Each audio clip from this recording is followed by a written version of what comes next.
But the big change came in July of 1943, when the Army and the Navy, to keep the colleges really afloat and to provide future material if the war lasted that long, established for the Navy the so-called V-12 program, which meant that people could stay in college under naval discipline for a couple of years and then go on to either midshipman schools or directly to the fleet as enlisted persons. So the matter gets very confused because sometime between July of 43 and June of 46, the V-12 and the NROTC midshipmen were brought together in a single regiment, not a battalion. The figures show that some 23 people who were in the Northwestern midshipman program, the NROTC, lost their lives in the Second World War. And the statistics show that some 300 or more of those who received their commission at the midshipman school in Abbott Hall lost their lives. I don't know how many of you are familiar with a plaque that is on the east side of the library. If you are going up the steps to Norris, it's on your left. At this time of the year, it's surrounded by some fairly pretty flowers. And on that plaque are the names of the 23 people who were associated. I don't want to say graduate, because some of them actually didn't finish the NROTC course, but those 23 names are on that plaque, not altogether accurately, but sufficient unto the day. And it was on the basis of that Ensign Oberholzer wrote this study which I referred to earlier. All right, so much for the Second World War period, except to say that at some of the commissionings in this period, I think the largest single commissioning that I found was in 44, and the NROTC commissioned some 150 midshipmen, ensigns and second lieutenants at that time. All right, let's move on to the period after the Second World War, where the Navy, with an expanded fleet, faced a problem of officer procurement. They needed more officers than Annapolis was capable of turning out at that time. The options before the Navy were, I guess, three.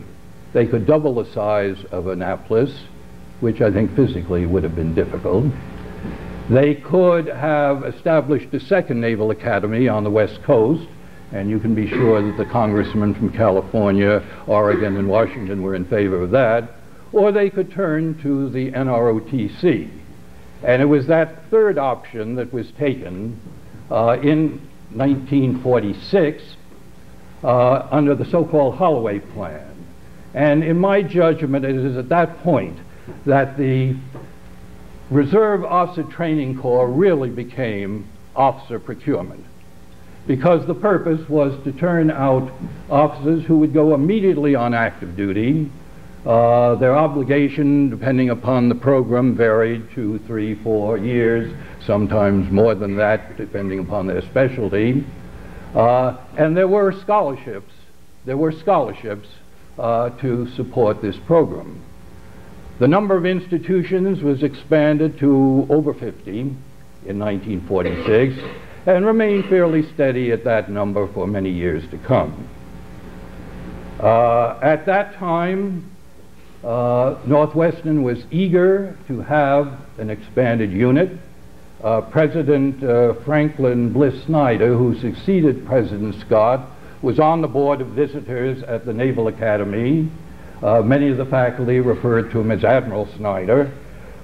He was the one who was primarily responsible for building the addition on the north side of Swift, an addition which once belonged to the Navy and is now gone. But this was to provide a drill space, a rifle range, and offices for the staff. The size of the unit in this period I'm talking about now, the first Holloway class was commissioned in 1950, and if you take that stretch on to somewhere in the mid-60s, the average class was about 35, 36. Sometimes that would go above 40, sometimes a little below 30.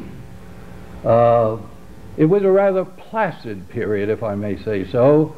I sat through more faculty meetings and Senate meetings than I like to remember, but I do not recall more than one incident in this period where the future, the status, the rationale for the NROTC was ever questioned. Drill was on Thursday afternoons in that period. The battalion in good weather drilled on Deering Meadow. It was a sort of 4th of July atmosphere where mothers with small babies and carriages would bring out and sit around to see the midshipmen go through their excellent drill procedures. There was one other incident that I think I should mention in this period, and that was the Air Force became an independent body under the National Security Act of 1947, separated from the Army, and immediately, of course, asked for its own Air Force ROTC program. With the outbreak of the fighting in Korea in June of 1950, all of the universities, Northwestern included, began to fear that the entire male population would disappear, as it had disappeared during the Second World War. So when the Air Force offered to put a unit on this campus, President Miller eagerly accepted this offer, and beginning in September 1951, there were probably more powder blue uniforms on campus than there were navy blue. At the outset, I would say the Air Force unit outnumbered the Navy unit about 2 to 1. But the Air Force, whatever its accomplishments in the air, were not very skillful on the ground in carrying out that program. They didn't have the tradition, they didn't quite know which way they were going, and when the Korean War, or the fighting in Korea, ended, there was quite a drop in the enrollment of the Air Force ROTC. They made certain regulations that I think in retrospect were unwise, and by '58, a short period of 7 years, the Air Force unit on this campus had disappeared. Now I think there's one other thing that needs to be said about this period of the Holloway plan. There was a peacetime draft. The first Selective Service Act, or peacetime draft, was enacted in September 1940, immediately after the fall of France, when the outcome of the war in Europe was very questionable. The American people have never liked the draft, and despite all the danger abroad, it is a fact that in August of 1941, just a few months before Pearl Harbor, when a shooting war in the Atlantic had already begun, the House of Representatives renewed the draft of 1940 by a single vote.